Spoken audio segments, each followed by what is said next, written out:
Moving on to our next presentation, we have with our Dr. Luis Moya Baquin from Latin American Society of Pediatric Intensive Care, Guatemala. I'm handing over to you, sir. Please proceed with your presentation. Okay, good evening to all the colleagues. Thank you for the opportunity to say hello from Guatemala in Latin America. Actually, I'd like to share with you a view. Today, I would like to speak about the human factors.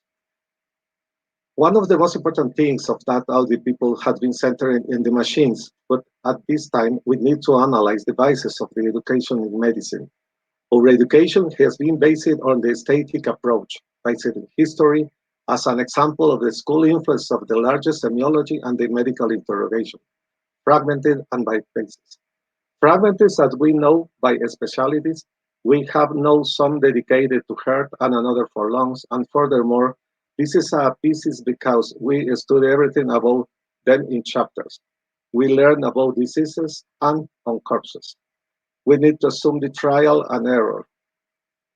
It is also simplistic and reductionist, plus authoritarian and hierarchical. And mostly, the absolute knowledge has prevailed over performance.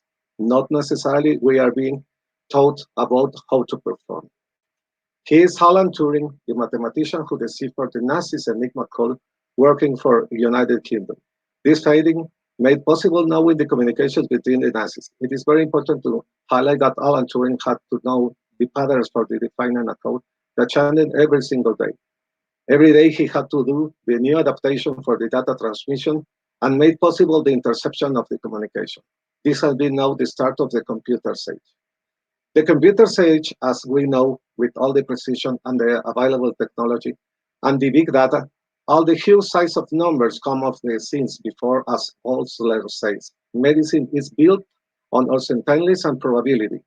That is why we need to become familiar with the precision medicine, that we need to do the reorientation on how we can the physicians do the work. In general, the physicians don't have problem about knowledge. Normally, physicians know a lot, but how the physicians think, and most important, how the physicians take the decision. This is important at the end. Knowledge without decision is only pure vanity. We can take decisions in two ways, rational and intuitive. The rational way is more objective, but takes more time. The intuitive way is more emotional and mostly based in experience and more prone to error. We need to understand we as a humans make mistakes and computers. Sometimes in the most crucial time, computers will be restarting or frozen. And this is algo interesting to know that computers will be reading your nervousness. How is that? Well, much as you want to computers go faster, as much as you will get to computer locked. The human being make mistakes and the experts make mistakes. Which is the problem when we speak about fragmented vision? I always say, when I spoke about the critically intensive unit, people used to say, this is a multidisciplinary team. Yes, when we have so many different subspecialties, each of them comes and see their piece without seeing the interactions nor the patient itself.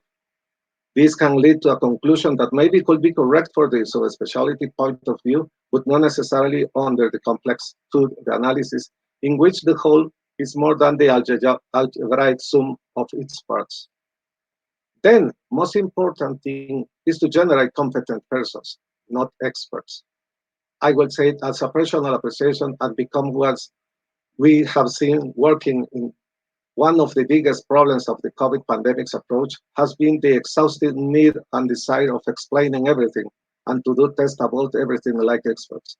We took seeking alternatives for generative, competitive professionals to manage respiratory failure or recognizing the early alarm signs. Artificial intelligence definition was assembled in the 60s, and it involves machines that can perform tasks, other characteristic of the human intelligence. One of the most important aspects of definition is about the machine learning, in which a machine can learn. Currently, machines are programmed for something that we need to say that machines have something that the human beings don't have: humbleness. Why is this? Because machines know what they can do and what they cannot. A microwave can heat water but cannot make file impressions. Let's talk about cognition. This is very important for machine learning and, of course, of how the humans learn things. That is why the basis of the video games is a repetition of the accurate knowledge.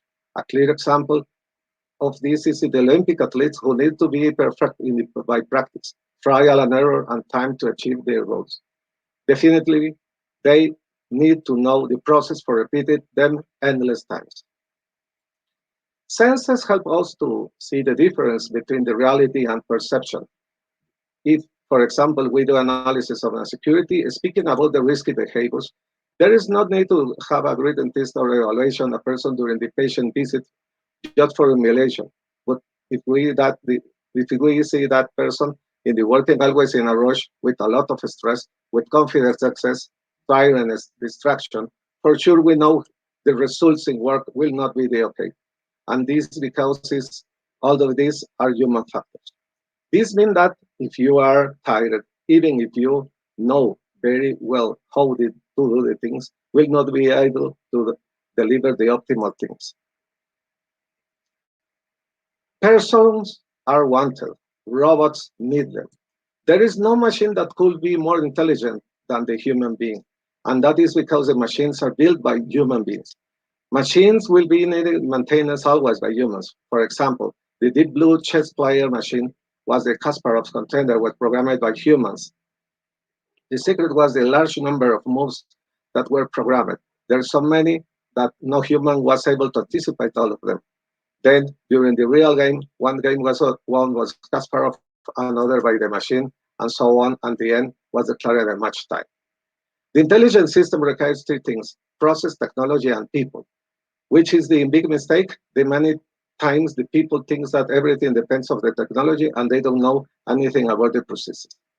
For having the correct learning, we need fast machine to know the steps, the examples, the codes, and the models for identifying, analyzing, modeling, and predicting. This is the modern way of the computer section. When we speak about deep learning, this means the variables, pattern recognition, and integration of how many times these patterns are repeated. This is a full application of the facial recognition and the cyber apps. And it's as first say that this is not very different than what we do in medicine. Why? Because we need to do also of the sort of facial recognition using the many variables of the diagnosis of the disease. What makes our practice different? The situation is that we don't know very well the search criteria. We'll take more time to design. Another important aspect is that the physicians use algorithms. The algorithms is the nest of which we accumulate the data we gather of the individuals of similar patterns, and this is the support as faster diagnosis. Another very important factor is the learning together in a team. It's a collective learning.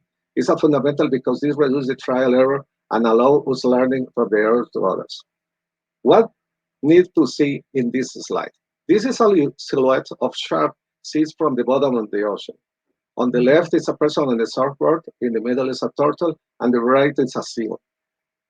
When we try to differentiate among them, all looks the same, but something like happened in the clinical research. This is about the sensibility and specificity, again, to research the patterns of finding them out.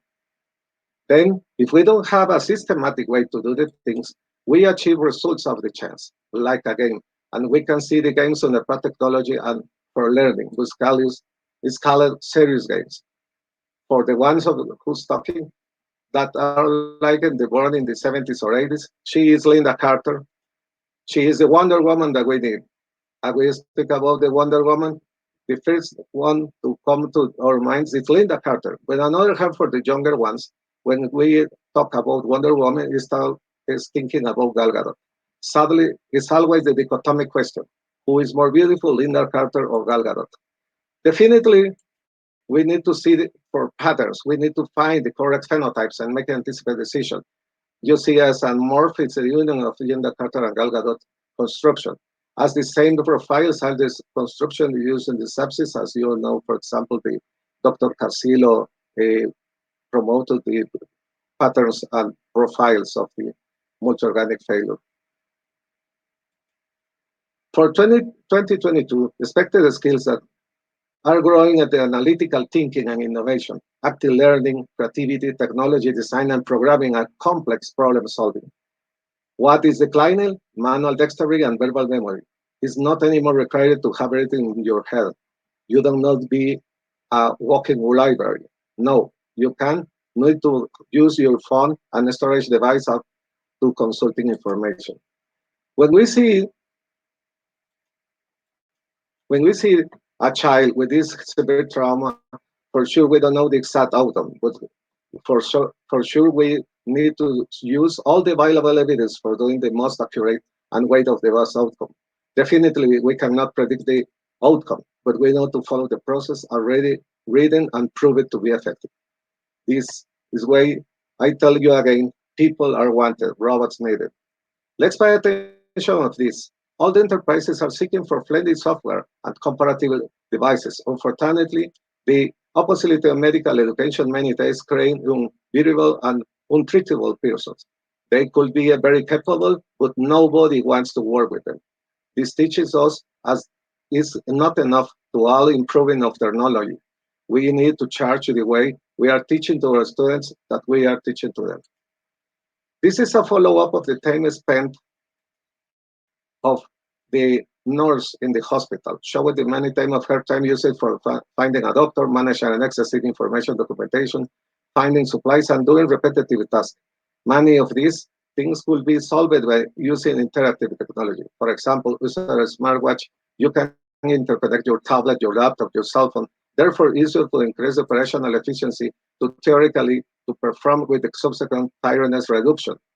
Unfortunately, this will not charge if we can policies that allow coercive behaviors from the managers. I am the boss, and please don't disturb with me. I need your needs.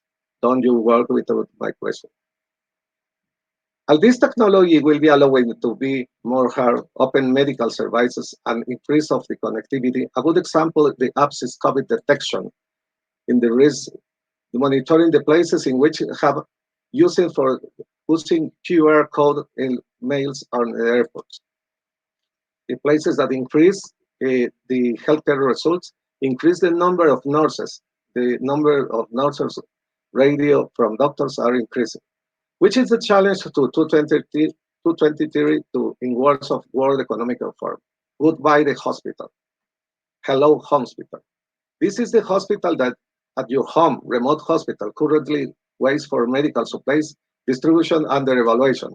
Some of them includes the use of drones, strategic intelligence, reducing the cost, has been already put in place for distributing healthy supplies in remote communities without using roads. The success of this strategy will depend on all of us. This is not only about technology. We need to prepare everybody for use, and it has the health access and prevention. Sustainability will also very important factor. What happens if we can use the automatization? What we should do? We need to improve always. See the future as a challenge if you found out which will be required skills for the 2025. We will need to reskill in many areas that are not familiar for us. For 2025, the communication ways will be for sure social networks and apps. And there, ones of like me with gray hair, if we don't get these skills, we are at high risk of obsolescence. The Tepton skills are analytical thinking, innovation, active learning, learning strategies, complex problem solving, critical thinking and analysis, creativity, leadership, technology use, technology design, resilience, stress tolerance, and flexibility. This last point quite possibly opposite of traditional right of the intolerant medical education. What do the leaders see as the future? For hospital, it's expected the services like outpatient clinic will be closed and replaced with routine care delivery outside the hospital walls. This will be allowed to intelligent also hospitals are located at homes and can work remotely. For example, in countries like Brazil and India, this technology will be targeted to most remote areas. This goal to build sustainable systems to deliver future-proof care. This will be based mostly in younger doctors who will facing greater challenges in the future. We are moving from the hospitals to the HOME-SPITAL to the Phonespital. We need to understand the people. Will any person can decide if they want or not to be at the hospital. People prefer to be at home. We need to remember that hospital is not equal in hospitality, as the rest of best outcomes is not related many times with economics. The future of the physicians and our patient clinics will be user-friendly platforms that allow them manage the appointments with less waiting time for attention. This is not any one utopia. In the artificial intelligence area, we need to believe and promote for the humans.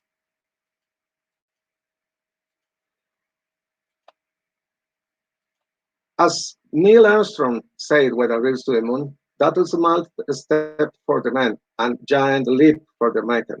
Sometimes it's easier to go to the moon for leaving a footprint than leaving a positive print of somebody else's heart with a good attention, or leaving the print of a student's heart with for letting him that now is alone of the facing the challenges of the future. This is a Mayan basil with the Mayan pictography in the 700 before Christ, which Mayan professors showing through these novels how take decision about the best basis of the knowledge. Thank you for your attention. I will be ready to be in the Q&A session. Thank you. Thank you for your valuable talk, Dr. Luis Moya. With your permission, I will be ending the session now. Please join us for a Q&A session. Okay. Thank you. Thank you.